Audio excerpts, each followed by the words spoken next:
In continuation of the last videos on thermodynamics 2 और physical chemistry BSc Part 2, इस video में हम पढ़ेंगे evaluation of absolute entropy from heat capacity या entropy के एब्सोल्यूट मानों की गणना ऊष्माधारिता के द्वारा। किसी पदार्थ के एक निश्चित ताप पर एंट्रोपी के एब्सोल्यूट मान की गणना समीकरण द्वारा दी जा सकती है।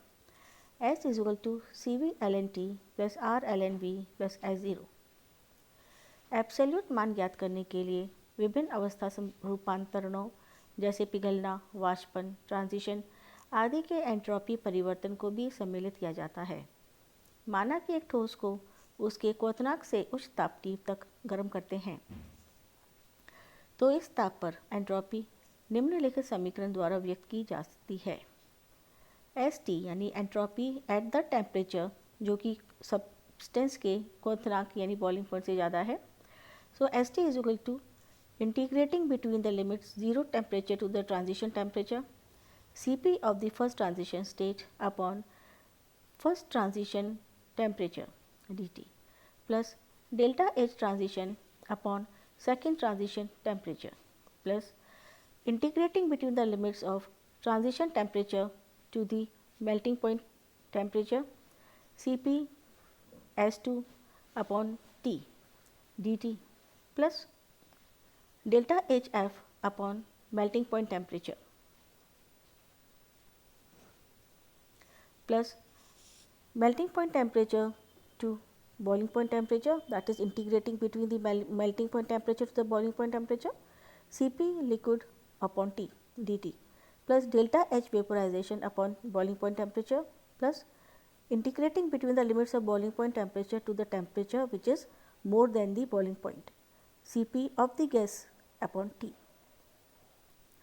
Cp S1 and Cp S2 heat capacity of the transition state 1-2 होते हैं और delta HT that is delta H transition, delta H fusion, delta H vaporization क्रमशः संक्रमण, गलनांक एवं वाष्पन से अवशोषित ऊर्जा है।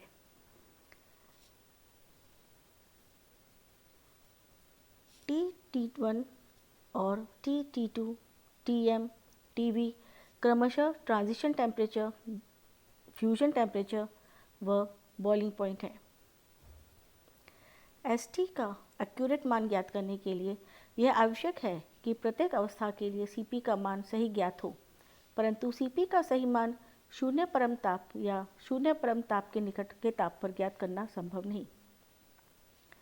शून्य परम ताप पर Cp का मान सही ज्ञात करने के लिए पहले Cp के मान कुछ उच्च तापों यानी 10 केल्विन या 15 केल्विन पर ज्ञात किए जाते हैं। फिर Cp तथा ln T या Cp अपॉन T तथा T में ग्राफ खींचकर एक्सट्रापोलेशन मेथड द्वारा Cp अपॉन T तथा T में ग्राफ T कब रूल का उपयोग करते हुए Cp का सही मान ज्ञात किया जाता है, जैसा कि हमने फिगर 1 में दिखाया है। शून्य परम ताप पर या शून्य परम ताप के निकट Cp तथा Cv लगभग समान होते हैं, अतः एक्सट्रापोलेशन में Cp के स्थान पर Cv का उपयोग भी किया जा सकता है। Cv को हम निम्न समीकरण से व्याख्या कर सकते हैं। Cv is equal to A T raise to the power cube. यहाँ पर A एक कांस्टेंट है जो कि पदार्थों के लक्षणों पर निर्भर करता है। यदि एंट्रोपी के मानों की गणना 298 केल्विन तथा 1 वायुमंडलीय दाब पर की जाती है तो एब्सोल्यूट एंट्रोपी का मान मानक एंट्रोपी या स्टैंडर्ड एंट्रोपी कहलाता है, जैसा कि हमने इस एक टेबल में दिया है। तो इसमें अगर हम देखें तो C gas is equal to 198.0, Cl2 gas in the form 222.9 kilojoules per mole, water in the form of gas is 70.0 kilojoules per mole और HCl in the form of liquid is 188.8 kilojoules per mole. Now we come to general conditions of spontaneity and equilibrium, यानी स्वतः प्रवर्तकता का समाव्यवस्था की सामान्य शर्तें। यह ज्ञात है कि रिवर्सिबल रूपांतरण में सिस्टम इक्विलिब्रियम से अनंत सूक्ष्म विस्थापित होता है।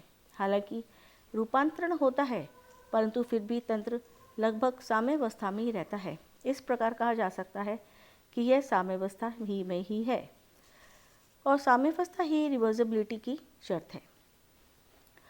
यदि किसी प्रोसेस में रिवर्सिबल रूप से किसी परम ताप T पर dq ऊष्मा का अवशोषण होता है तो तंत्र की एंट्रोपी में सूक्ष्म परिवर्तन ds को निम्न प्रकार से दिया जा सकता है। ds बराबर है q रेव अपॉन T और T को अगर हम राइट हैंड साइड से लेफ्ट हैंड साइड में ले जाते हैं तो इक्वेशन का रूप हो जाता है TdS इक्वल टू q रेव। यदि प्रक्रम में रूपांतरण रिवर्सिबल होता है तो वह स्वतः प्रवर्तित होगा यानी स्पॉन्टेनियस होगा, अर्थात उसकी एक ही दिशा होगी। ये तब भी संभव है जबकि TdS is greater then q रेव। अतः समीकरण 5 स्वतः परिवर्तित यानी स्पॉन्टेनियस ट्रांसफॉर्मेशन की शर्त है। समीकरण 4 एवं 5 का संयोजन करने पर जो इक्वेशन हमें प्राप्त होती है वो है TdS इज ग्रेटर देन और इक्वल टू q रिवर्सिबल। समानता का साइन ऊष्मा के रिवर्सिबल एब्जॉर्प्शन यानी रिवर्सिबल ट्रांसफॉर्मेशन को दर्शाता है और ग्रेटर देन का साइन ऊष्मा के इरिवर्सिबल ट्रांसफॉर्मेशन को दर्शाता है। इस प्रकार समीकरण 6 में असमानता स्वतः प्रवर्तिता तथा समानता साम्यावस्था में शर्तें हैं। ऊष्मा गति का प्रथम नियम के अनुसार dE equal to q minus W और q becomes equals to dE plus W. समीकरण 6 एवं 7 के द्वारा हम कह सकते हैं कि TdS इज ग्रेटर देन और equal to dE plus W और TdS minus dE minus W is greater than और इक्वल टू 0। चूँकि W बराबर है PdV के, अतः TdS minus dE minus PdV is greater than और इक्वल टू 0। समीकरण 10 रूपांतरण की साम्यावस्था एवं स्वतः प्रवर्तितता ग्रेटर देन की शर्तें निर्धारित करती हैं।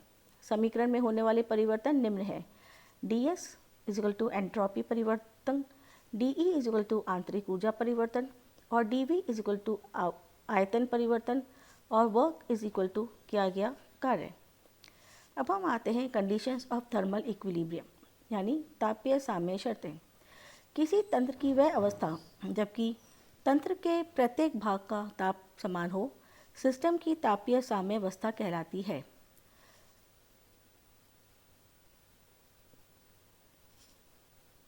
तापीय साम्यावस्था की शर्तें निर्धारित करने के लिए एक विलगित सिस्टम यानी आइसोलेटेड सिस्टम का प्रयोग करते हैं। विलगित सिस्टम वह सिस्टम है जो कि सराउंडिंग से ऊर्जा और पदार्थ दोनों का आदान प्रदान नहीं करता, अर्थात इस सिस्टम द्वारा किया गया कार्य तथा ऊर्जा दोनों ही अपरिवर्तित रहते हैं, अर्थात dE बराबर 0 होता है तथा PdV भी ऑल्सो बराबर 0 होता है। उपरोक्त मान समीकरण 10 में रखने पर जो हमें समीकरण का रूप प्राप्त होता है वो है TdS इज इक्वल टू और ग्रेटर देन 0, या फिर हम कह सकते हैं कि डेल्टा S इज बराबर ग्रेटर देन और इक्वल टू 0। यह सिद्ध करने के लिए कि आइसोलेटेड सिस्टम के प्रत्येक भाग में ताप समान रहता है, इस सिस्टम को दो भागों में विभाजित कर लेते हैं। एक भाग से दूसरे भाग में माना कि ऊष्मा दैट इज q रेव ऊष्मा प्रभावित होती है। यदि ds1 तथा ds2 भाग 1 व भाग 2 में क्रमशः एंट्रोपी परिवर्तन तथा T1 एंड T2 इन भागों के ताप हो तो समीकरण TdS is equal to q rev upon के द्वारा हम कह सकते हैं कि T1 ds1 is equal to minus q rev और ds1 is equal to minus q rev upon T1 को लेफ्ट से राइट में लाते हैं तो, और प्रथम भाग से ऊष्मा निकल रही है अतः Q नेगेटिव होता है। दूसरे भाग में अगर हम देखें तो TdS2 बराबर प्लस Q रेव और ds2 is equal to plus Q rev upon 2 T2 को अगर हम लेफ्ट से राइट में लाते हैं तो, और ये पॉजिटिव इसलिए होती है क्योंकि दूसरे भाग से ऊर्जा अवशोषित हो रही है और यहाँ हम ये मान रहे हैं कि T1 is greater then T2। Entropy में कुल परिवर्तन ds बराबर होगा ds1 प्लस ds2। समीकरण delta S is equal to positive quantity तो ds is equal to minus q rev upon T1 plus q rev upon T2, या फिर हम कह सकते हैं ds is equal to minus 1 upon T1 minus 1 upon T2 q rev और ds is equal to 1/T2 minus 1/T1 Q rev.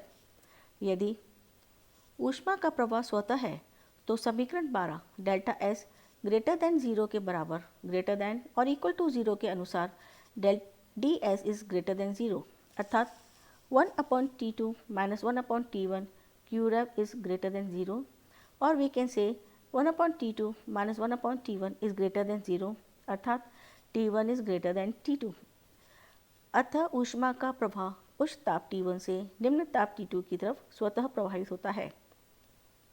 यदि system साम्यावस्था में है तो समीकरण 12 के अनुसार delta S is equal to 0, अतः हम कह सकते हैं कि 1/T1 minus 1/T2 is equal to 0 और T1 is equal to T2। यही यही तापीय साम्य की शर्त है, अर्थात यदि कोई सिस्टम तापीय साम्यावस्था में होता है तो प्रत्येक भाग का ताप समान होता है। That is all for today. Thank you.